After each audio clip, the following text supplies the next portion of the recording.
Muy buenos días a todos y todas los presentes virtualmente en este segundo encuentro para la sustentabilidad alimentaria en América Latina y el Caribe.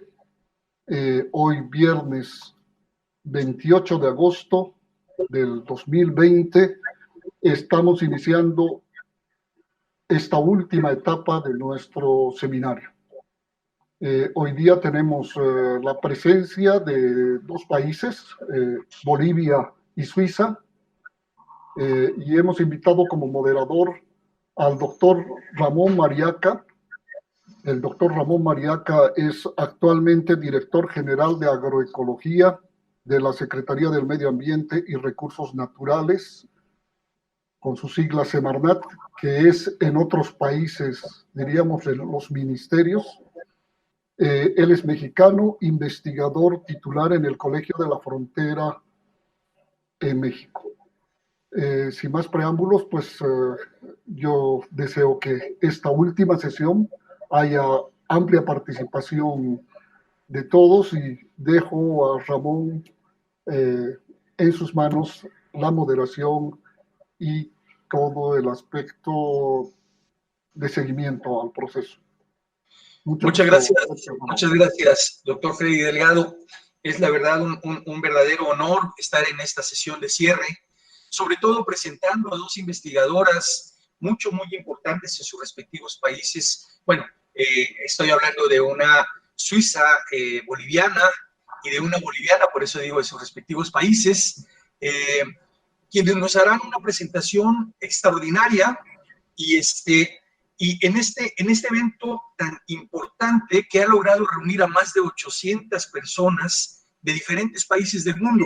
Las expectativas han sido rebasadas. América, originalmente era América nuestro continente objetivo, y sin embargo tenemos gente de la Unión Europea, de Suiza, de Francia, de Alemania, del Japón y de prácticamente toda Latinoamérica. Con este escenario me voy a permitir presentar a la primera de nuestras ponentes, después lo haré con la segunda, que es la doctora Johanna Jacobi.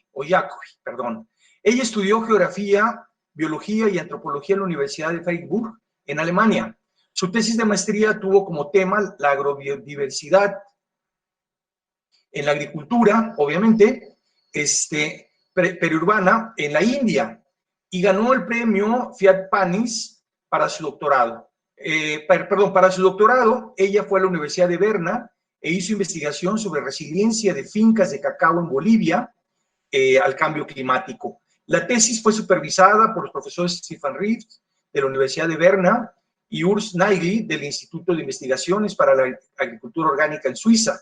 Terminó el doctorado en 2013 con summa cum laude, lo que es realmente un verdadero, nos habla de un verdadero e importante trabajo, y empezó un postdoctorado en la Universidad de California en Berkeley con el doctor Miguel Ángel Altieri sobre agroforestería en Bolivia.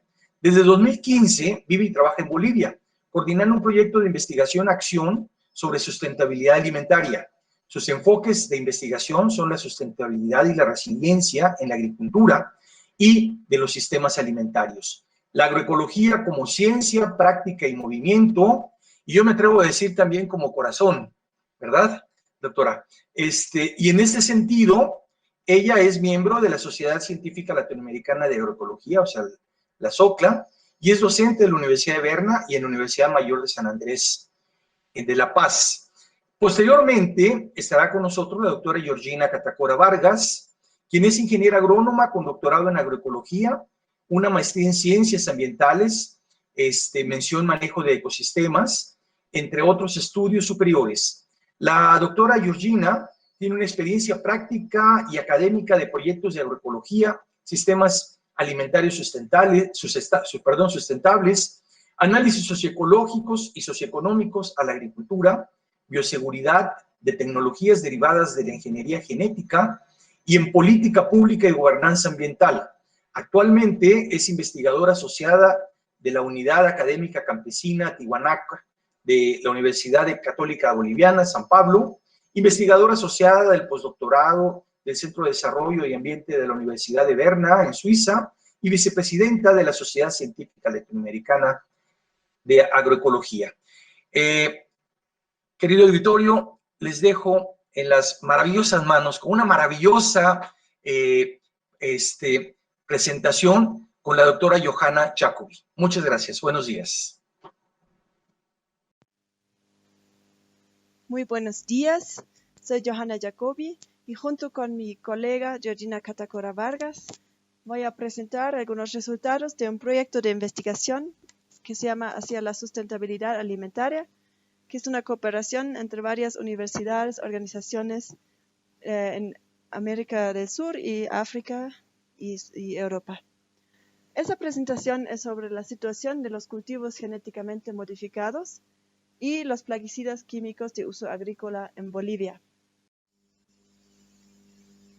Tomamos como ejemplo la soya, el cultivo de la soya, porque en Bolivia está muy dominante, cubre más de una tercera parte del área agrícola y es un cultivo mayormente de exportación, más del 90%, y un 99% también de la soya en Bolivia hoy en día son genéticamente modificados para ser tolerante a la herbicida Roundup, que contiene glifosato. Los municipios con más superficie son San Pedro, San Julián, Cuatro Cañadas y Pailón, en el departamento de Santa Cruz. En esta presentación quiero examinar 4 argumentos que se usan para defender el cultivo de plantas genéticamente modificadas. El primero es que, aplicado a la soya, ¿no? Cultivos genéticamente modificados de soya son más productivos que los convencionales, entonces que producen más. 2, que cultivos genéticamente modificados tolerantes a herbicidas reducen el uso de plaguicidas, entonces que se necesitan menos plaguicidas. 3, los cultivos genéticamente modificados que son tolerantes a herbicidas usan plaguicidas con menor grado de toxicidad, entonces los insumos son menos tóxicos. Y 4, que el uso intensivo de la tierra por usar semillas genéticamente modificadas muy eficientes, deja espacio para la naturaleza en otras áreas, así reduciendo la deforestación y beneficiando a la biodiversidad. Entonces empezamos con el argumento 1, que los cultivos genéticamente modificados de soya son más productivos que los convencionales. Aquí hemos compilado unos datos oficiales sobre superficie, cantidad de plaguicidas que se usan y rendimiento en el cultivo de la soya entre el periodo de 2002 y 2017, porque se estima que en el año 2003, o si un poco más antes tal vez, se empezó a usar la soya genéticamente modificada en Bolivia y se legalizó por decreto supremo en el año 2005. Podemos ver que en este periodo de tiempo la superficie se ha extendido en un 70%, que los agroquímicos usados se han incrementado en un 238%, mientras que el rendimiento solamente aumentó un 3%. Quiere decir que el área se expande, el uso de agroquímicos se multiplica y el rendimiento casi queda en el mismo nivel. También en otras fuentes de datos podemos ver lo mismo, el estancamiento de rendimientos a pesar del aumento del uso de plaguicidas y fertilizantes. Aquí a la izquierda vemos en un gráfico cómo aumenta el uso de plaguicidas, esa línea de color naranja y la línea verde que es el rendimiento. Entonces, donde es más alto, por ejemplo, el uso de los insumos externos no es más alto, sino es más bajo. Y lo mismo vemos en nuestros propios datos de 9 productores grandes de soya en el municipio de San Pedro, en Bolivia, donde se compara el rendimiento con el uso de agroquímicos y podemos ver que los que más rendimiento tienen no necesariamente los que más agroquímicos usan. Entonces no hay una relación directa ahí.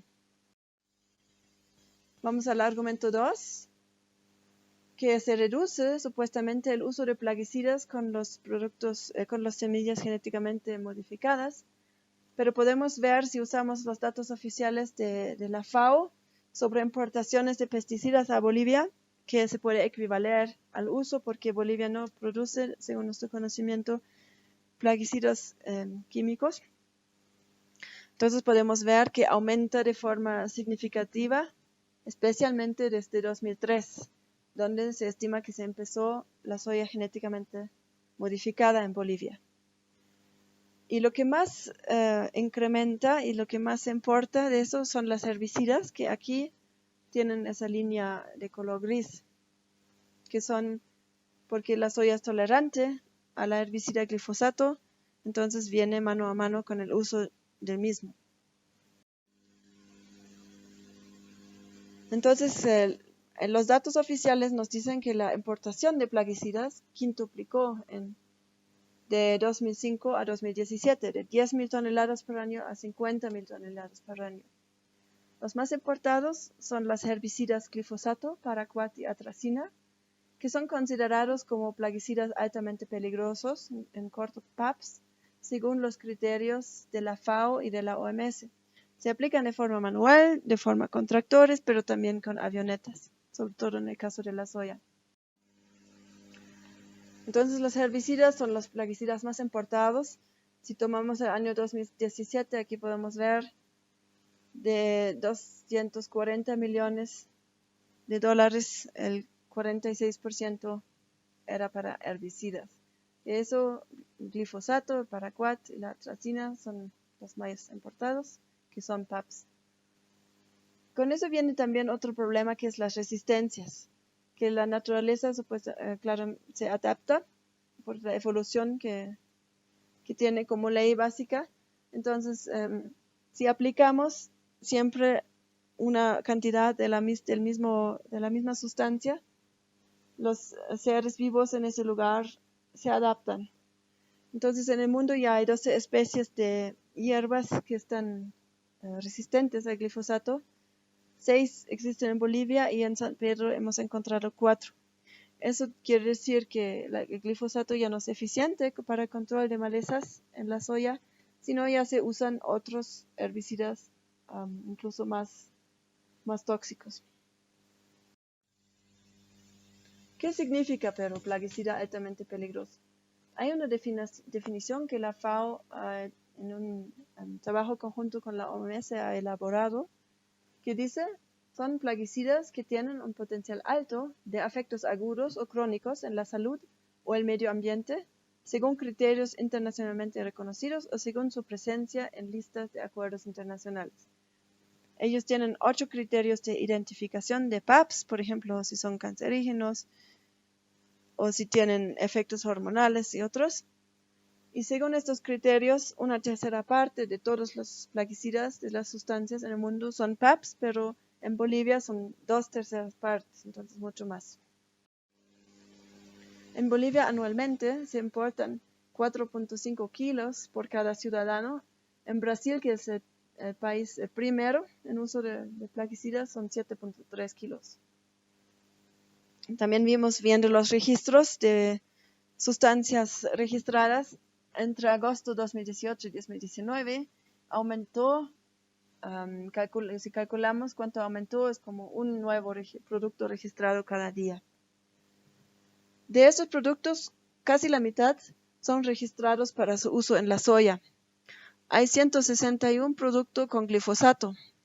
Hay 45 productos con clopirifos, que es una sustancia prohibido en California y la Unión Europea por dañar el desarrollo cerebral prenatal.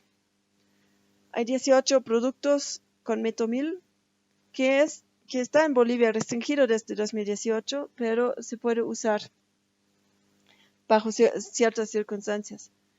Pero está prohibido en 13 países, por ejemplo en Alemania desde 15 años.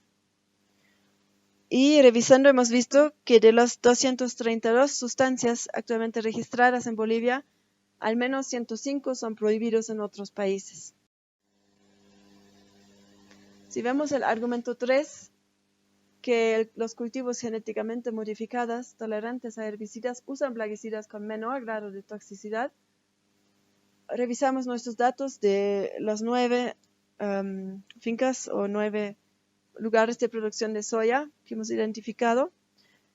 Vemos que los insecticidas son los que contienen las sustancias más tóxicas. Un 13% es de la clase 1 de la OMS, que es la clase más peligrosa. Pero vemos que en todos los tres grupos, fungicidas, insecticidas y herbicidas, hay una gran parte de amarillo, que es de la OMS, la clase 2, que viene después de la clase 1, es la segunda más peligrosa. Por ejemplo, en las herbicidas, un 75% pertenecen a esa clasificación. Y hay que tomar en cuenta que el Roundup, el producto Roundup que contiene glifosato, tiene en Bolivia una etiqueta verde, entonces está en los 25% aquí con etiqueta verde en grado de toxicidad de herbicidas, aunque la OMS lo clasificó como probablemente cancerígeno en 2015. Con etiqueta roja de la clase 1 hemos encontrado metamidofos, que es una insecticida que está prohibida en 49 países. Hemos encontrado beta-ciflotrina, que es de toxicidad aguda y prohibido en 28 países. Hemos encontrado cipermetrina, que es un neurotóxico, que también está prohibido en 28 países. Pasamos al argumento 4. El uso intensivo de la tierra deja espacio para la naturaleza en otras áreas, así reduciendo la deforestación y beneficiando la biodiversidad. Vemos esos datos del Global Forest Watch, que nos demuestra que Bolivia está en cuarto lugar de deforestación absoluta de los 10 principales países tropicales. Entonces aumentó, el año pasado estaba todavía en quinto lugar, ahora está en cuarto lugar. Aquí es de bosques primarios. Y si vamos a ver los detalles, la pérdida de bosque en Bolivia ocurre mayormente en el departamento de Santa Cruz, que es el departamento de la soya, donde más se cultiva la soya. Y está aumentando, se puede ver, el año 2019 se perdió mucho más bosque de los anteriores años y este año no se ve hasta ahora mucho mejor. En esta imagen que yo bajé de Google Earth, de la Chiquitanía, donde hubo muchos incendios el año pasado y este año también, se puede ver claramente cómo los campos de la soya se están expandiendo hacia dentro del bosque, a lo largo de los caminos. Entonces esos son cultivos de soya y se puede ver cómo entran hacia los bosques. Otro impacto del uso de los plaguicidas de otro estudio que se hizo en 2018 en diferentes comunidades de Bolivia es, por ejemplo, el desecho de envases o uso para otros fines, incluso para almacenar comida o agua. Y también los riesgos para los consumidores mediante los verduras y frutas. Por ejemplo, en este mercado en Comarapa, donde la vendedora afirmó aquí todo está curado, quiere decir que se produce con pesticidas. Hay un gran problema con los plaguicidas obsoletos, o sea, viejos, guardados en algún lugar, o transvasados, o indebidamente etiquetados. Entonces no se puede saber qué es, y por precaución se debe suponer que puede ser una sustancia altamente peligrosa. En las tiendas se encuentran sustancias que Bolivia, según los acuerdos internacionales, ya debería quitar del mercado, como el carbofurán o la abamectina. También encontramos etiquetas inadecuadas. Por ejemplo, en la imagen de arriba se ve 3 veces un producto con glifosato en la misma concentración, pero tiene 3 diferentes clasificaciones en colores, ¿no? Una vez verde, una vez amarillo y una vez azul. En la parte de la izquierda de arriba nos indica cuáles están prohibidos en Bolivia, que indica el endosulfán, monocrotofos y metamidofos y el metomil restringido. Sin embargo, al menos metamidofos hemos encontrado como usado en la soya, entonces sigue en el uso agrícola.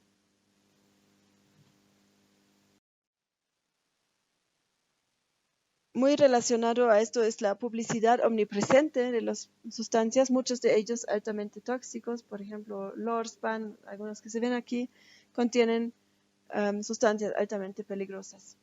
También lo que hemos encontrado en la investigación es que el asesoramiento muchas veces está brindado por las mismas personas que venden los productos y también por las casas comerciales organizando en cursos o días de campo y otros. Quería hablar un poco de efectos hormonales del uso de los plaguicidas altamente peligrosos y por qué es especialmente un riesgo para niños. Porque los estudios científicos han demostrado que la placenta no es una barrera para los plaguicidas y llegan al embrión y le afectan en su desarrollo. Muchos PAPs tienen efectos hormonales. Se llaman disruptores endocrinos y puede haber los conocidos donde se sabe, los sospechados donde no se sabe. La investigación es muy caro, muy larga y difícil para comprobar. Pero, por ejemplo, karate, que es un producto que se usa mucho en Bolivia, contiene esas sustancias, ¿no? Que tienen efectos parecidos a hormonas o también bloquean hormonas en el cuerpo. Pueden afectar el desarrollo del cuerpo, el crecimiento, el metabolismo y la reproducción. Casi no hay regulaciones sobre disruptores endocrinos, pero se sabe que hay un efecto cóctel, quiere decir, si se mezclan diferentes sustancias, se puede incrementar su efecto a la salud y también puede ocurrir en dosis muy bajas. Un ejemplo muy conocido es clorpirifos, que es una sustancia que está en los productos Lorspan, clorpiribol o Larvafos, que se usa mucho en Bolivia también, que esta sustancia afecta el desarrollo cerebral del embrión, disminuye su IQ y está vinculado también con el autismo. Todo eso está comprobado con varios estudios científicos, que es la razón también por qué más y más científicos recomiendan la inmediata prohibición de esa sustancia. Un estudio en Bolivia de 2019 lo encontró en el 100% de las muestras de orina que han hecho en diferentes comunidades. Otro tema que tal vez no es tan conocido porque no se habla tanto relacionado a los plaguicidas es la ingestión intencional o en otras palabras los suicidios.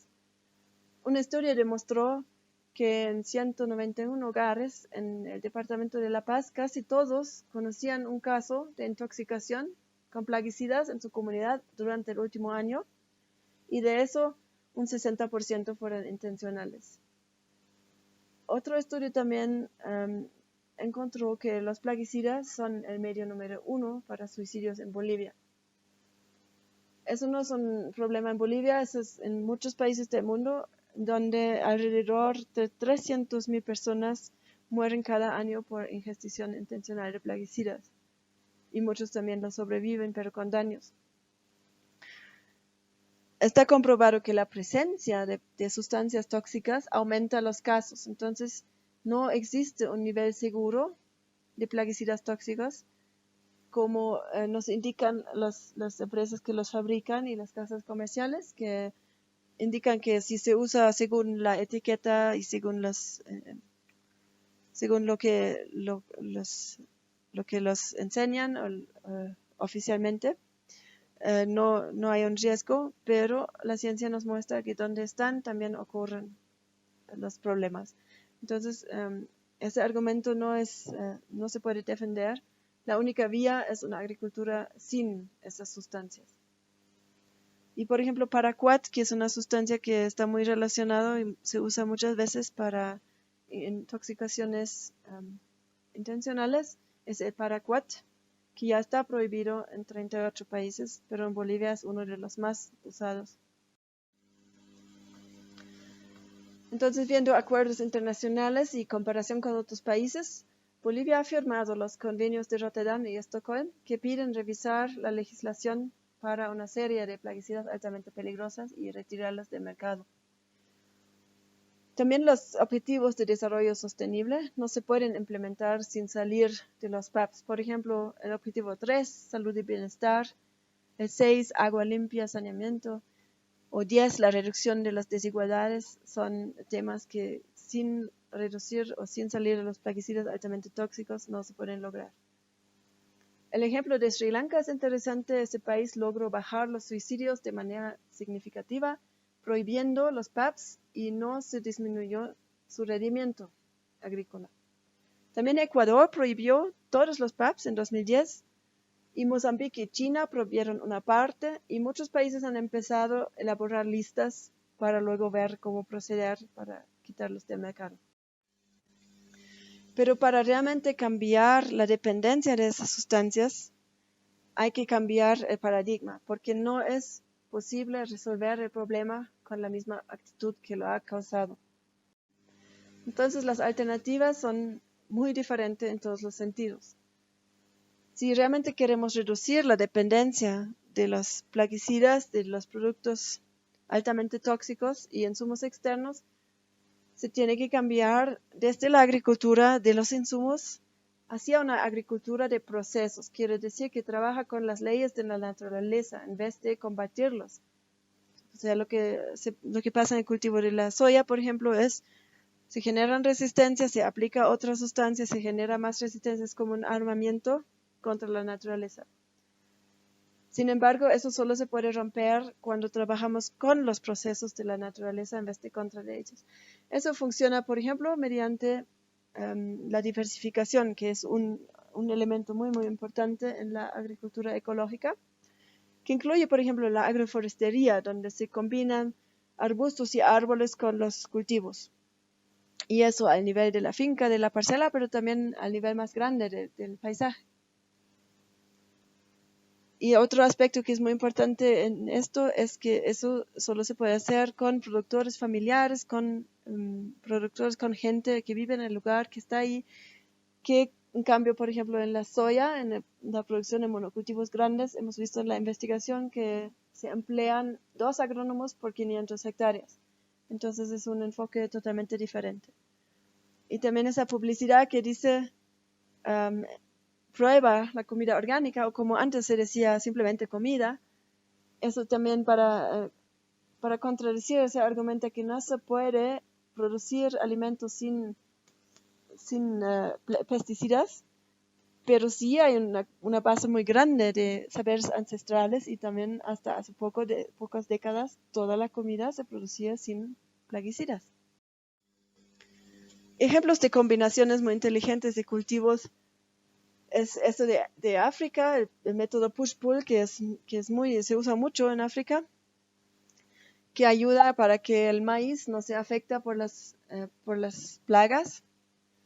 Y para esa razón, o para este fin, se combina con una planta leguminosa que se llama Desmodium, que cubre el suelo, entonces lo mantiene húmedo, pero también fija nitrógeno que necesita el maíz. Pero al mismo tiempo, el Desmodium tiene una sustancia, un químico que espanta los insectos que dañan al maíz.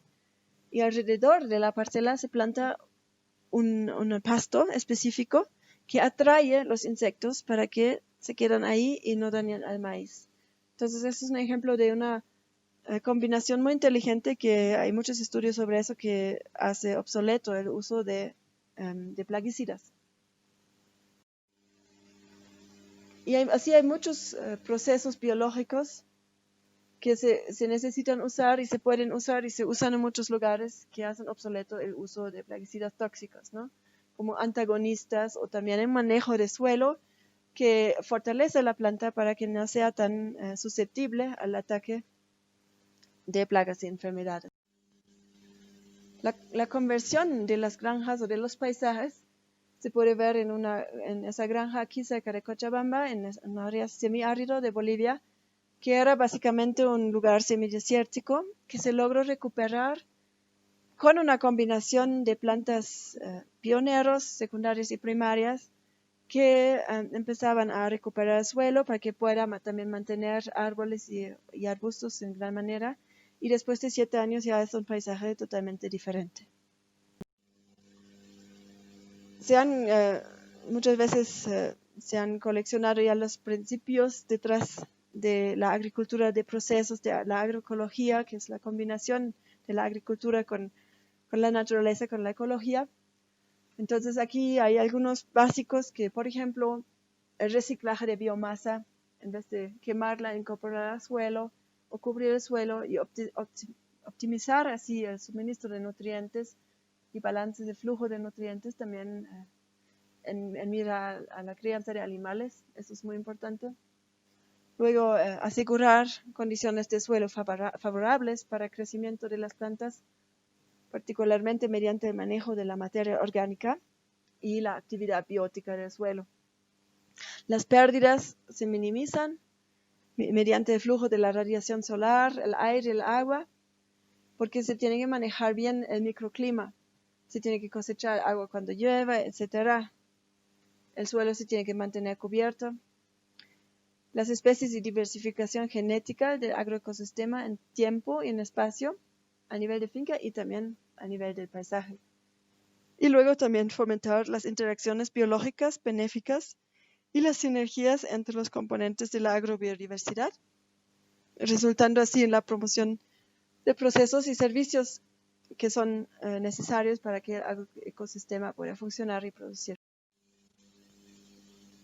Y junto con eso, mano a mano, viene la importancia de la organización y de los procesos sociales para que la agroecología pueda crecer y funcionar. Tiene que ser con gente, mediante la gente del lugar, y no puede ser con un modelo donde los productores viven en las ciudades grandes y controlan de forma remota a sus cultivos y sus 2 agrónomos por 500 hectáreas, ¿no?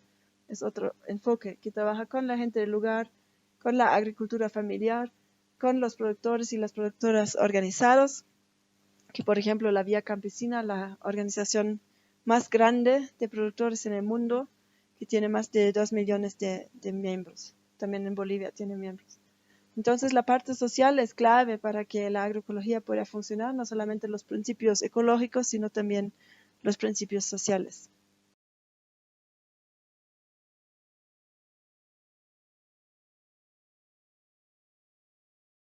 Muchas gracias, doctora Jacobi. Doctora Catacora, se encuentra ahora sí ya otra vez la ponencia en escena. Si gusta comenzar, e insisto, o sea, creo que lo mejor es que si no pudiéramos depender de la presentación visual, usted nos ilustrara a partir de sus propias palabras, leyendo usted desde su hogar o desde donde se encuentra, el contenido de esta. Muchas gracias. Mi presentación tiene que ver con el marco normativo nacional y el objetivo de esta presentación es hacer una revisión cronológica de los instrumentos que se tienen en la regulación de los organismos genéticamente modificados, a los cuales voy a referirme como organismos OGM, en su sigla, y también presentar, intentar describir las diferentes bases científicas que se tienen al respecto. Primero quisiera comenzar mencionando que en Bolivia solo existe un evento genéticamente modificado autorizado en el país y se trata de la soya, evento 4032. Esta soya fue autorizada en el año 2005. Y su autorización se realizó a través de distintos instrumentos que autorizaron para su uso para la investigación, producción, procesamiento, comercialización y consumo humano y animal. Uno de los argumentos que se utilizó en ese entonces y que se siguen utilizando para la autorización de la soya genéticamente modificada fue la necesidad de incrementar la productividad. En este momento no puedo mostrar los slides, pero si revisamos las estadísticas a nivel nacional con relación a la productividad, pero no solo de Bolivia, sino también de otros países, es posible ver que la introducción de variedades genéticamente modificadas de soya no han cumplido con ese objetivo que se indicó de subir la productividad y de hecho tampoco de estabilizarla. Una vez más, esto no es una cuestión aislada de Bolivia, sino es una tendencia que se tiene y existen diferentes informes que dan pauta de ello. Esto se debe a que las características genéticamente complejas como crecimiento y productividad no dependen de un solo factor o de la presencia o de la ausencia de cierto tipo de genes, sino de una multiplicidad de factores. Por ejemplo, si hablamos de factores biológicos, definitivamente la carga genética tiene relevancia, pero no únicamente, porque también influyen factores ambientales como el estado de los suelos. Y esta reflexión es muy importante porque desde la lógica de la producción industrial, en la que tienen un rol muy importante las variedades genéticamente modificadas, se pretende incluir parches tecnológicos cuando se tiene una base productiva muy deteriorada. Ese es el caso de los suelos, como un factor ambiental que influye de manera muy profunda el nivel de productividad. Independientemente de la variedad que tengamos o el potencial genético de las variedades a utilizar, mientras tengamos suelos deteriorados y se sigan deteriorando los suelos, no va a importar qué variedad se introduzca al sistema, no va a dar los resultados porque primero hay que ir a la base del problema. La productividad también es resultado de factores socioeconómicos, como por ejemplo el manejo que se aplica. Entonces estamos hablando de una interrelación de factores biológicos, sociales, ambientales, los cuales influyen en la productividad y que no pueden ser controlados por un grupo reducido de genes, menos por la modificación genética. Entonces, cuando se argumenta que los organismos genéticamente modificados son altamente productivos o pueden ser productivos, pues en realidad se trata de argumentos que son imprecisos.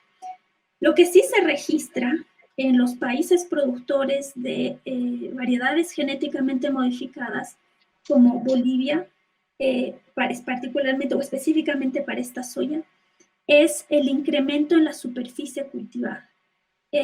No solo para la variedad genéticamente modificada, sino también para otros cultivos comerciales. Y este incremento se da a costa de la pérdida de los bosques. Y la producción de la soya genéticamente modificada en el país ha sido y sigue siendo un factor para la ampliación de la frontera agrícola. Ahora, si continuamos en esta cronología de ya no las aprobaciones de organismos genéticamente modificados, que como dije, la única que se realizó fue el del 2005, en el 2005. Si vamos ahora a una cronología normativa, pues ahora que estamos sin ayudas visuales, quisiera pedirles que nos imaginemos una línea de tiempo en la que comencemos con en el año 97, cuando Bolivia aprobó su primer instrumento normativo de regulación de la biotecnología moderna.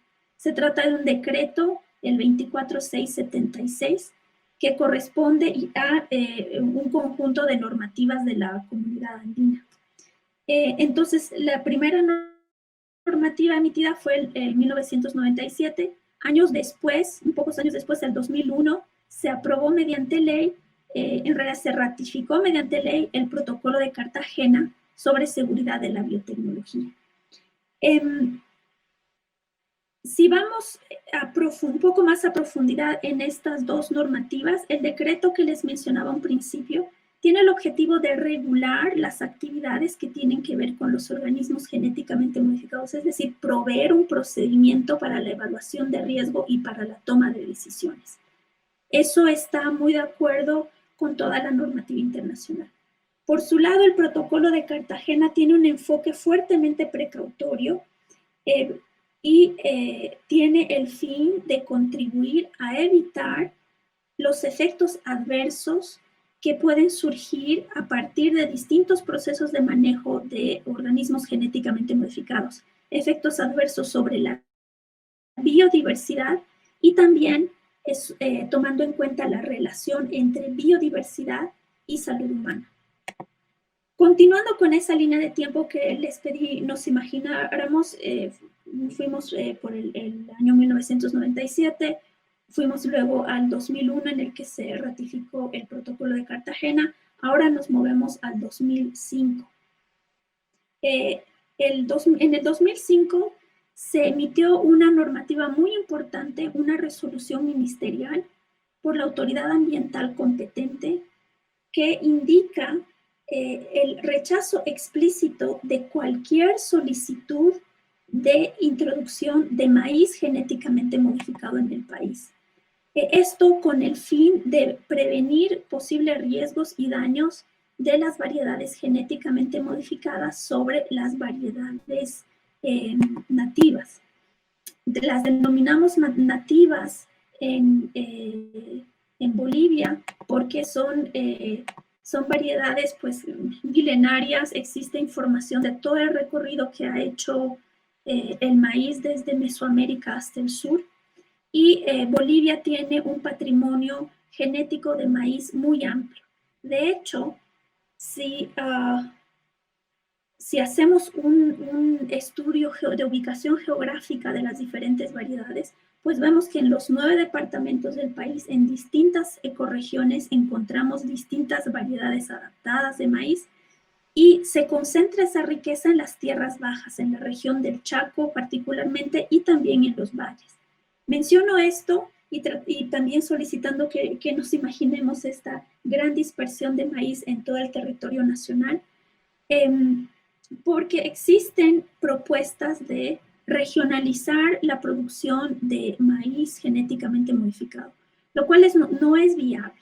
No es viable desde una perspectiva ecológica y técnica, porque nuestras variedades de maíz, las locales, están distribuidas por todo el territorio, por lo que no sería posible una regionalización, porque eso asumiría que podemos confinar los procesos. Tampoco es socialmente viable, porque el maíz es uno de los cultivos que es actor importante de los flujos de semillas y de alimentación entre las diferentes regiones del país. Luego del 2005, el 2009, Bolivia renueva su constitución. Y la nueva constitución política del Estado incluye 2 elementos importantes. Uno, que es en el marco de las relaciones internacionales respecto a la soberanía y seguridad alimentaria, en la que se prohíben las actividades de importación, producción y comercialización de organismos genéticamente modificados y de aquellos elementos que puedan dañar la salud y el medio ambiente. La Constitución también indica que la producción, importación y comercialización será regulada por ley. Aquí quisiera hacer un alto, un poco de reflexión en este artículo, porque muchas veces se interpreta que la regulación es sinónimo de autorización, y quisiera decir que son procesos completamente diferentes. Este artículo de la Constitución, que indica que la producción, importación y comercialización será regulada por ley, lo que hace es enfatizar la potestad que tiene el Estado de regular la bioseguridad. No implica, una vez más, autorización. La autorización o rechazo de una solicitud resultan de decisiones que siguen los procedimientos, una vez más, regulados por la normativa nacional. Entonces, eso se dio en el 2009, cuando Bolivia tiene una nueva constitución, y luego pasamos al 2010, en la que se emite la Ley de Derechos de la Madre Tierra. Y esta ley explicita que uno de los derechos es la conservación de los componentes de la Madre Tierra sin ser alterados de manera artificial. Posteriormente, en el 2011, se emite la Ley 144 de Revolución Productiva Comunitaria Agropecuaria en el marco de la protección de los recursos naturales. Y menciona que precisamente en ese marco no se introducirán en el país paquetes tecnológicos que involucren semillas genéticamente modificadas de especies, y esto es muy importante, de especies que Bolivia es centro de origen o diversidad genética. Pero no solo dice eso, sino también que añade indicando: tampoco se permitirán aquellos paquetes tecnológicos que atenten contra el patrimonio genético, la biodiversidad, la salud de los ecosistemas y la salud humana. Por lo tanto, esta ley tiene un rango muy amplio de prevención y protección de diferentes aspectos que podemos resumir en diferentes aspectos relevantes para el bienestar integral y la salud. Y uno que es particularmente importante en el contexto en el que estamos es relacionado a la protección del patrimonio genético, en este caso del maíz, del cual, como mencioné, somos centro de diversidad genética por la riqueza abundante que tenemos. Esta ley, la Ley 144, también indica que las disposiciones para el control de distintas actividades de OGM será por ley. Y aquí, una vez más, cuando una normativa tiene disposiciones similares, no se deben interpretar como aprobaciones, regular algo o controlar algo no son sinónimo de autorización, sino una vez más es la reafirmación de la potestad que tiene el Estado sobre diferentes, de regular diferentes procesos que se dan en el país.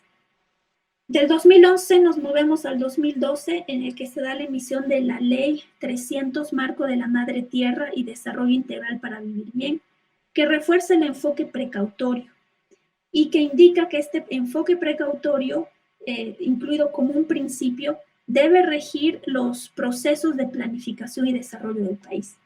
También enfatiza lo indicado por la ley que acabo de describir, que es la Ley 144, al reiterar que las semillas genéticamente modificadas de especies de las que Bolivia es centro de origen o diversidad genética, o de aquellos que atenten el patrimonio genético, biodiversidad, salud de los sistemas de vida, salud humana, no pueden ingresar al país. Además, menciona que los OGMs en actual producción deben ser gradualmente eliminados y reconoce que la producción ecológica es central en las políticas de desarrollo y vivir bien del Estado. Ahora, esto que menciona la Ley 300, que es muy importante porque es una ley marco. La Ley 300 provee los elementos filosóficos para todo el sistema de planificación del país. Y cuando esta ley indica que por diferentes motivos los organismos genéticamente modificados que implican ciertos riesgos no pueden introducirse en el país, pues existe mucha información al respecto. Y quisiera mencionar algunos de los soportes científicos sobre este tema. Quisiera comenzar mencionando, por ejemplo, el riesgo de los organismos genéticamente modificados en los polinizadores. Existen estudios científicos que muestran que abejas expuestas a polen de maíz genéticamente modificado tienen variación en los tiempos que aprenden el vuelo. Esto parece algo muy insignificante, pero en realidad tiene un impacto muy profundo porque a través de procesos de coevolución, las abejas y el aprendizaje que tienen del vuelo en tiempos específicos y trayectorias específicas han coevolucionado de tal manera que coinciden, sincronizan con la etapa de polinización de las especies en las que se especializan a polinizar. Entonces, cuando las abejas demoran en aprender este vuelo porque están expuestas a polen genéticamente modificado, porque evidentemente las afecta, pues eso se puede concluir con base a este efecto en el vuelo, pues además de ser un tema ecológico relevante, también es un tema social, porque si lo vemos desde la perspectiva alimentaria, el 70% de los alimentos que consumimos que provienen de plantas con flores se producen gracias a la polinización, por lo que si hay un deterioro o una alteración en la dinámica de las abejas, eso afecta directamente en la disponibilidad de alimentos. Y este efecto resulta de la expresión de la modificación genética. Menciono y hago énfasis en esto porque a veces se dice que el único problema de los cultivos genéticamente modificados es la alta cantidad de agroquímicos que utilizan. Esa definitivamente es uno de los problemas, pero la misma expresión genética, la misma modificación, el mismo collage genético que se construye para insertar otro organismo y la expresión de ese constructo genético también tiene implicancias. Y esto que acabo de mencionar de las abejas es uno de ellos. Luego, tenemos casos, por ejemplo, que puedo dar un caso específico que se registró en Brasil, que tiene que ver con el surgimiento de resistencia de una larva, de la larva de un organismo plaga, que en Bolivia se conoce como gusano cogollero, que al estar en permanente contacto con maíz genéticamente modificado BT porque sintetiza la toxina de una bacteria que se llama Bacillus thuringiensis. La larva de la plaga, al estar en contacto permanente con esta toxina, pues desarrolló resistencia y se convirtió en una superplaga, por así decir, por el nivel de agresividad que tenía. Y un ejemplo de los impactos fue que en el 2011, en los estados de Paraná y de Mato Grosso, en el Brasil, miles de hectáreas fueron afectadas y se perdieron precisamente porque ya no era posible controlar esta plaga. Esto resultó en un problema ecológico porque para el control se tuvo que importar agrotóxicos muy fuertes en cantidades elevadas. Y este es otro ejemplo de la expresión de los efectos de la modificación genética.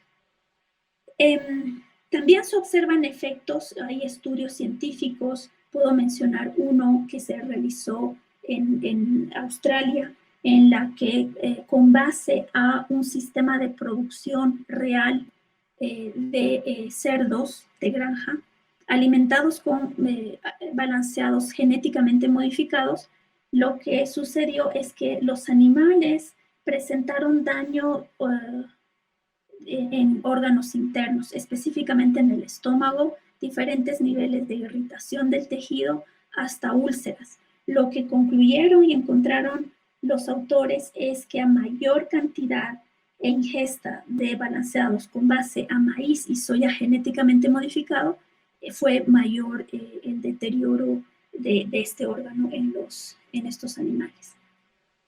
Todo esto una vez más relacionado con la expresión de la modificación genética, pero ahora sí vamos a los paquetes tecnológicos utilizados, pues el uso elevado de agroquímicos es el más importante. Y este uso elevado de agroquímicos tiene efectos ecológicos y en la salud humana. Ecológicos porque uno de esos efectos ecológicos es la emergencia también de hierbas resistentes que pueden lograr invadir también cientos de miles de hectáreas en cultivos genéticamente modificados en los cuales el aplicar el químico, el que se supone las tiene que controlar y eliminar como es glifosato, cuando ya no funciona ese glifosato ante una hierba resistente, pues lo que hacen los agricultores generalmente es utilizar químicos mucho más tóxicos. Y esto se vuelve un problema económico, se vuelve un problema ecológico y también un problema de manejo para los agricultores, porque es altamente complicado manejar estos espacios donde las llamadas malezas son resistentes y ya no es posible controlarlas en cultivos donde se supone que este no debería ser un problema. Y si tomamos el tema del glifosato, que es el herbicida más utilizado a nivel mundial de manera general y especialmente en los cultivos que están modificados para tolerar este herbicida, existen estudios que muestran efectos teratogénicos, es decir, efectos en el proceso de desarrollo fetal. Y uno de los efectos que se han encontrado en vertebrados, específicamente en sapos, es la falta de bifurcación de la espina dorsal. Pues si nos imaginamos el desarrollo fetal, una de esas etapas es el desarrollo de la columna vertebral y en algún momento del desarrollo, la columna es una sola y luego se va bifurcando en lo que, bueno, piernas si somos humanos o patas si es que somos animales. Y el efecto que se ha observado es que no existe esa bifurcación en un estudio que se realizó en sapos y coincide con lo que se ve en campo, particularmente en Argentina, en lugares altamente fumigados por glifosato a raíz del cultivo extenso de soya, en el que niños con mayor frecuencia van naciendo con el llamado síndrome de la sirena, que es niños que nacen con la fusión de las piernas. Y bueno, existen muchísimos otros datos científicos, investigaciones, que lo menciono nada más para enfatizar que la normativa boliviana, particularmente la ley 144 y la ley 300, tienen respaldo científico sobre las provisiones que incluyen respecto a los organismos genéticamente modificados y sus paquetes tecnológicos. Ahora, si seguimos avanzando y vamos al año 2014, y ahí puedo ver que Carlitos ya pudo subir mi presentación. El siguiente slide, por favor. En el 2014 se emitió la Ley de Alimentación Escolar en el marco de la soberanía alimentaria y la economía plural, la cual incluye un artículo que explícitamente prohíbe el material genéticamente modificado en la alimentación escolar. Y en el siguiente slide podemos ver algunos de los ejemplos, algunos de los soportes técnicos que se tienen. Este estudio científico lo que reporta es material genéticamente modificado que se encontró en leche disponible en los mercados, y lo que nos muestra es que ese material genéticamente modificado que proviene del balanceado que comen las vacas es altamente resistente a la digestión y a procesamientos intensos como es la pasteurización. Entonces, esto nos da pautas de cuán resistentes son y que pueden entrar a las redes alimentarias. Y en el siguiente slide se da una prueba de ello. Bueno, pero antes no quisiera mencionar que aquí en este estudio, estos investigadores, ¿qué es lo que encontraron? Fue residuos del herbicida glifosato y su metabolito AMPA, AMPA representado por la sección azul, glifosato por la sección roja de este gráfico de barras. Como se puede ver de manera muy evidente, en altas concentraciones en granos listos para la comercialización provenientes de soya genéticamente modificada. En comparación, los granos producidos de manera convencional y los producidos de manera ecológica no presentaron estos residuos. Aquí quisiera aclarar que no quiere decir que la producción convencional no use agroquímicos. Lo hace y también de manera muy intensa. La diferencia es que cuando se tiene un cultivo genéticamente modificado tolerante a un herbicida, relativamente no interfiere mucho cuando es que el herbicida se aplica. Y lo que hacen los agricultores generalmente es aplicar muy cerca a la cosecha. Esta es una práctica que en la agricultura convencional no se puede hacer o se hace con menos frecuencia. Pero en la agricultura basada en cultivos genéticamente modificados sí, y se hace muy cerca de la cosecha para eliminar las llamadas impurezas al momento de recolectar el grano. Y eso hace que, es una de las razones para que la cosecha de material genéticamente modificado tenga muchos residuos de agroquímicos. Entonces, si vamos al otro slide, se puede ver un reporte que es el título de otra investigación en la que muestra, en la que los investigadores encontraron exposición fetal al glifosato en mujeres embarazadas por consumir alimentos con residuos residuos de este herbicida en los alimentos. Y con estos ejemplos, muy pocos, pero que son importantes, vemos también que tiene sentido y es altamente justificable desde el punto de vista científico que se prohíban ingredientes genéticamente modificados en la alimentación, especialmente a esa alimentación que está destinada a los niños. Avanzando en el siguiente slide, en el 2015 y en el 2016, se emitió el reglamento de etiquetado de alimentos que contengan o deriven de organismos genéticamente modificados, el reglamento que resulta de disposiciones de la ley 144. Y hasta aquí, desde el 97, que avanzamos al 2001, luego el 2005 y así sucesivamente en este recuento, el cuerpo normativo nacional se enfoca en seguir procedimientos y tomar decisiones con base a precaución y también evaluaciones de riesgo. Y eso es hasta 2018. A partir del 2019 hay un corte y en el siguiente slide podemos ver el siguiente, por favor. Gracias. En el 2019, pues comienza a suceder la emisión de esta y una siguiente normativa que son bastante contradictorias. En el 2019 se emitió un decreto que autoriza al Comité Nacional de Bioseguridad a elaborar procedimientos abreviados para autorizar soya genéticamente modificada, una soya denominada HB4, tolerante al herbicida glufosinato, que es más tóxico que el glifosato, y la soya intacta, tolerante a cierto tipo de insectos, que tiene este componente BT que mencionaba antes en la presentación, y también es tolerante al herbicida glifosato. Esto para su uso exclusivo en el biodiesel. Esta normativa quisiera decir que no se terminó de implementar, porque los procedimientos abreviados que comisionaba el Comité Nacional de Bioseguridad no terminaron de desarrollarse, por lo tanto, tampoco de aprobarse.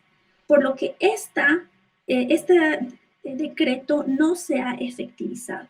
Y aquí quisiera mencionar algo que nos va a servir para comparar con lo que está sucediendo ahora en Bolivia. Y es que cuando se hacen autorizaciones de organismos genéticamente modificados o se diseñan procedimientos de evaluación, tienen que ser muy claros en el sentido de a cuál evento se refiere. Porque no es correcto hablar de soyas genéticamente modificadas para estudios de evaluación o maíces u otro, sino se tiene que referir al evento, es decir, a la modificación genética específica. Y aquí en este caso es HB4 y soya intacta con un objetivo claro que es producción de biodiesel. Si vamos al siguiente slide, podemos ver que ahora está sucediendo lo contrario, porque un decreto supremo 4232 que se aprobó en el primer trimestre de este año, lo que indica, y si podemos ir al otro slide, por favor, es que solicita en realidad instruye al Comité Nacional de Bioseguridad a que elabore procedimientos abreviados para la evaluación de manera muy genérica, maíz, soya, trigo, caña de azúcar y algodón genéticamente modificados. Esta normativa entra en total contradicción con todo el cuerpo de regulación en bioseguridad que mencioné anteriormente, especialmente con aquellas que prohíben las semillas de las cuales somos centro de origen y diversidad genética. Y esto aplica particularmente al maíz, al trigo y al algodón. Técnicamente hablando, las evaluaciones de riesgo, además, se tienen que desarrollar de manera específica, como mencioné en el anterior caso, es decir, para cada evento. Por lo que utilizar estos términos tan generales contradicen a los principios y a los procedimientos de las evaluaciones de riesgo. Eso es un primer elemento. El segundo elemento es que este decreto aprueba o da lugar a la homologación de información existente en países vecinos con fines de acelerar los procesos de evaluación. Esto también contradice los principios de las evaluaciones de riesgo de caso por caso, es decir, evento por evento, pero no solo eso, sino también realizar las evaluaciones según el contexto ecológico y socioeconómico de la introducción. Por lo tanto, se trata, y es lo que estamos viviendo en este momento en Bolivia, de la emisión de un instrumento que es altamente inconsistente con la normativa vigente. De hecho, va más allá. No solo es inconsistente, sino ignora completamente toda la normativa en bioseguridad, y eso se puede evidenciar porque en los considerandos, es decir, la parte preambular de los artículos operativos, no se hace mención a ninguna, ¿no? Y es literal, a ninguna de los instrumentos en bioseguridad que he presentado durante esta conversación. Y si vamos al siguiente slide, eso también explica por qué la mayoría de la población en Bolivia tiene un rechazo muy fuerte hacia este decreto y a posibles autorizaciones de semillas genéticamente modificadas. La porción roja que se ve en este gráfico corresponde a el porcentaje de personas en los diferentes departamentos de Bolivia que no está de acuerdo con este decreto ni con la posible aprobación de semillas GM. vemos que la mayoría. Una excepción es en Santa Cruz, que es el departamento donde se practica la agricultura industrial de gran escala y donde se encuentran los actores, pues se concentran en realidad los actores interesados en esta aprobación de soya y otros maíz y caña de azúcar y trigo genéticamente modificado. Y en el siguiente slide lo que podemos ver son los resultados de un estudio Delphi realizado a expertos y formadores de opinión, y entre ellos casi el 80% de ellos está muy en desacuerdo, como muestra la porción verde, o en desacuerdo, que corresponde a la porción azul, en la aprobación de semillas genéticamente modificadas. Esto ha dado como resultado, y es parte del contexto de lo que se puede ver en el siguiente slide, de que la Defensoría del Pueblo ha presentado un recurso de inconstitucionalidad ante el Tribunal Constitucional Plurinacional, porque, como decía, tiene falencias normativas muy profundas. Y no se ha dado nunca en el país que una normativa que relacionada a un tema específico haga omisión completa de todo el cuerpo regulador con relación a ese tema. Y también, pues, por la preocupación de las posibles implicancias, en el siguiente slide lo que hago es mostrar una pequeña muestra de las acciones que se están realizando a nivel de la población, porque se han presentado y se han aceptado acciones populares en contra de este decreto que han sido presentados por los pueblos indígenas y las organizaciones de la sociedad civil en defensa de sus derechos ciudadanos y también de sus derechos como consumidores. Entonces, en el siguiente slide quisiera compartir unos comentarios finales de esta revisión. Primero, mencionar que Bolivia tiene un marco normativo en bioseguridad que es perfectible, es decir, tiene vacíos, tiene aspectos todavía que fortalecer, pero existe un marco que está basado en la precaución y que tiene un bagaje y está apoyado por una gran cantidad de información científica sobre los efectos que tiene la modificación genética y los paquetes tecnológicos inherentes a ellos. Por lo tanto, disposiciones que van en contra a través de procesos de evaluación abreviados, por ejemplo, que contradicen el enfoque precautorio y el conocimiento científico que tenemos, van en contra de cualquier procedimiento que sea responsable con la salud de los sistemas de vida y la salud de las personas. Así es que para terminar en el siguiente slide, primero, 1000 disculpas por todas estas fallas tecnológicas, pero también muchas gracias a los organizadores por la invitación. Y con esta fotografía, que son a nada más algunos de los maíces de Bolivia, quisiera resumir un poco la riqueza genética y la riqueza biocultural que tiene nuestro país y que es precisamente la que se quiere proteger. Muchas gracias. Muchas gracias a nuestras dos ponentes de esta mañana. El tiempo es, como siempre, un enemigo en este tipo de eventos. Vamos a disponer de un tiempecito, tal vez 10 minutos. Me voy a tomar 2 en leer algunas de las preguntas que nuestros asistentes han formulado, para que nuestras ponentes en 4 minutos cada una nos puedan hacer favor de seleccionar alguna o algunas de ellas y dar su respuesta, la respuesta respectiva. Por ejemplo, Mito Mindalecio Macías Villalobos nos dice de que mucho se habla de la cantidad, es decir, de la mejora de rendimientos. Sin embargo, dice él, me parece que no se está trabajando en la calidad de los productos orgánicos versus los convencionales. Por otro lado, Patricia Rivero nos dice, ¿cuáles son los mecanismos de control en la venta de productos químicos como el glifosato en Bolivia? Lilian Eugenia pregunta, o bueno, hace el siguiente comentario, ¿se reconoce la residualidad de plaguicidas en tomates y demás legumbres por análisis de laboratorio? Juan Antonio Guerrero Cerquera específicamente para Georgina. Dice, ¿se ha visto presencia de alianza de estas empresas con seguridad privada? La pregunta es, ¿han llegado a asesinar líderes comunitarios, agrarios y ambientales o defensores de sus territorios? Walter Arrascaita nos pregunta, dice, sobre la ley de la madre tierra, se dice que es un instrumento de planificación del territorio a través de los sistemas de vida, especialmente en municipios. ¿Puede comentarnos esto, por favor?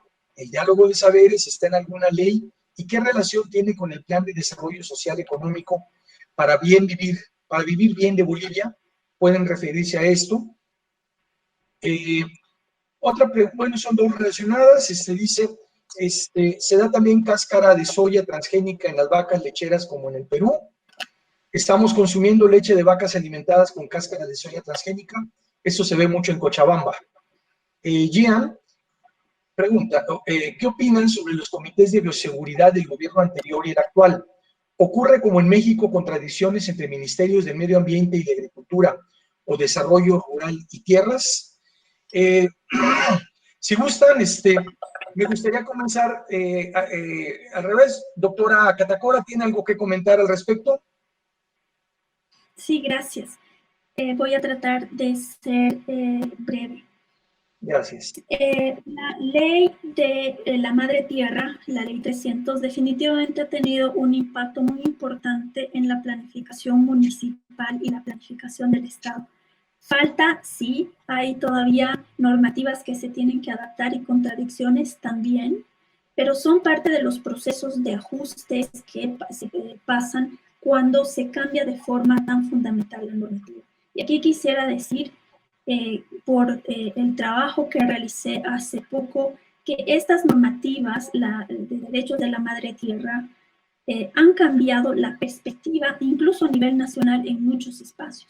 Entonces, el traducir la ley de la madre tierra y el desarrollo integral y la planificación integral de esta perspectiva también se ha implementado a nivel municipal con los desafíos, pero con las fortalezas que también corresponden, porque ya no se planifica en función a ciertos indicadores aislados, sino en la integridad de los factores que están involucrados en los territorios, los aspectos ecológicos, los aspectos sociales, el tema de salud. Y si bien todavía falta mucho por recorrer, pues es un avance muy importante. Sobre los comités de bioseguridad, lo que puedo decir, bueno, están compuestos por diferentes ministerios y no puedo mencionar sobre la diferencia entre la dinámica del anterior comité con el actual, pero sí puedo decir que en el anterior comité de bioseguridad había mucho debate, había mucha diferencia de opiniones, lo cual era saludable y es saludable para los procesos de gobernanza. En el anterior comité de bioseguridad, por ejemplo, el Ministerio de Medio Ambiente, Cancillería y el Ministerio de Salud, de manera muy general, siempre estuvieron sugiriendo y solicitando el cumplimiento de la normativa nacional. Y en estos procesos es importante saber que hay muchos intereses por medio. Las decisiones no se toman solo con base a información técnica ni normativa. Y también esto es muy importante porque hay un contexto político, hay una política ecológica alrededor de las tecnologías y particularmente de los transgénicos y de los agroquímicos, que es importante tomar en cuenta para entender los procesos, la trayectoria de las decisiones. Si las vacas consumen cáscara de soya, sí, lamentablemente sí, y casi más del 98% de la producción de soya en Bolivia es genéticamente modificada. Y es un problema, y también es un problema alimentario muy fuerte, porque también hay estudios científicos que no, como les mostré, que muestran que los residuos genéticos y químicos tienen la capacidad de difundirse en las redes alimentarias, pero también sucede algo muy importante a considerar cuando estamos hablando de los sistemas industriales de producción y los sistemas alimentarios que establece. Y es que un rumiante como la vaca no ha evolucionado para digerir granos como maíz y soya, sino fibra. Y es por eso que se encuentra, por ejemplo, diferencia en composición de nutrientes entre la leche de una vaca alimentada con pastos que una vaca alimentada con soya. La leche alimentada con granos, de manera general, tiene mayor concentración de grasas trans que son muy dañinas para la salud. Lo que me lleva al comentario, otro comentario, de la necesidad de prestar atención a la calidad de los alimentos. Y esto está relacionado con todo el paradigma de alimentación saludable. Alimentarnos saludablemente no solo significa comer en cantidades adecuadas, sino que ese alimento tenga una buena calidad, pero también diversidad. Y para terminar, sobre el diálogo de saberes, sí está incluida en la normativa nacional y eso se puede encontrar, por ejemplo, en la ley 300. Eso es lo que puedo decir en este momento. Muchas gracias. Muchas gracias, doctora Georgina Catacora Vargas. Doctora Johanna Jacobi, quisiéramos escuchar sus comentarios. Sí, o sea, la mayoría de las preguntas creo que ya quedan respondidas muy bien. Una cosa que quería aumentar es que sobre la residualidad de plaguicidas en los alimentos, de mi conocimiento, ahora no hay un mecanismo en Bolivia que hace esos tests en alimentos. Entonces, como consumidor, no podemos saber qué estamos consumiendo. De los residuos solo se pueden saber desde los productos que se están aplicando, ¿no? Desde mi conocimiento, y ya me puede corregir si estoy mal, no hay ninguna entidad ahora que lo está controlando. Y eso es un riesgo muy alto, considero yo, para los consumidores, ¿no? Porque las sustancias que se usan, algunos se acumulan y persisten, ¿no? Entonces, eso sería algo que se debería en el futuro controlar. Por ejemplo, en nuestros estudios no hemos encontrado ni laboratorios que tenían la capacidad de analizar residuos de glifosato para comprobar dónde en la cadena se encuentra. Como en otros países han hecho estudios de orín, entonces eso también no ha sido posible para nosotros hacerlo en Bolivia. Hubiéramos podido llevar las muestras a otros países, pero considero que un país debería controlar residuos, por ejemplo, en agua y suelo, pero también en las personas, para realmente poder tener alguna idea clara del riesgo para los consumidores y para el medio ambiente. Muchas gracias, doctora. Bueno, después de estas dos interesantísimas exposiciones, yo quisiera concluir nada más haciendo un comentario que en realidad es una conclusión a la que me ha llevado la presentación de ambas, y es que los organismos genéticamente modificados fueron planteados como un paso adelante en las innovaciones agrícolas agropecuarias tendientes a solucionar la problemática del hambre en el mundo, asegurando una mayor producción a costa de la reducción significativa de los costos y del trabajo invertido.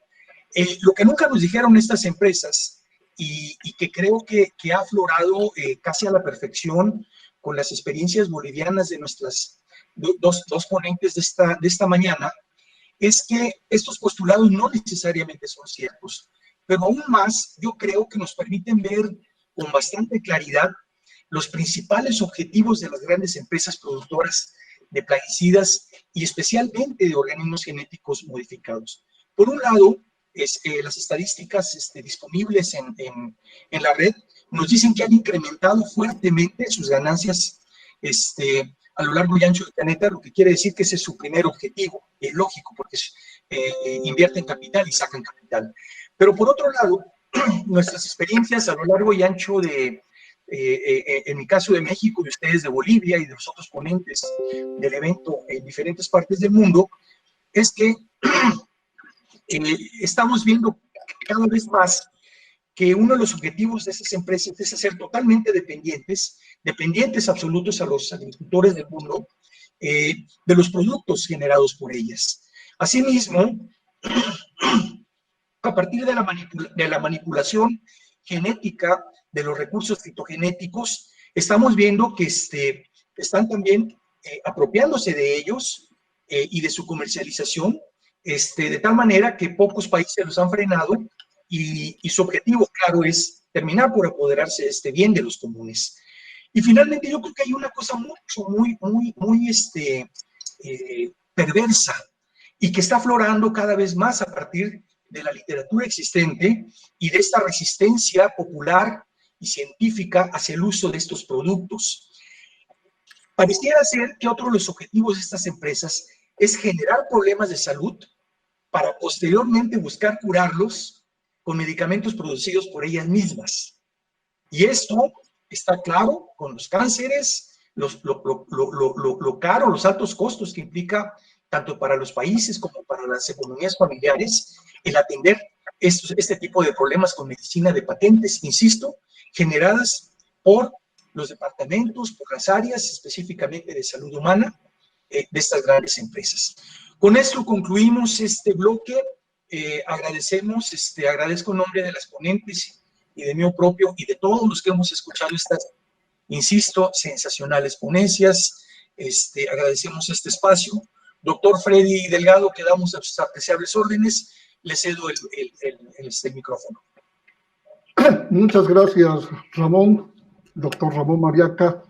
Un agradecimiento muy sincero a la doctora Georgina y la doctora Johanna por haber concedido un tiempo para preparar estos documentos, estas exposiciones. Sé que es un trabajo adicional a las muchas actividades que ustedes tienen, lo mismo para el doctor Mariaca. Solamente quería mencionar algo muy importante que Georgina lo ha enfatizado, pero que me gustaría exponerlo brevemente. La ley marco de la mar de tierra, que muchos en Bolivia han criticado, yo diría más bien pocos en Bolivia han criticado, los que no manejan el diálogo y la complementariedad, de que es una ley muy discursiva.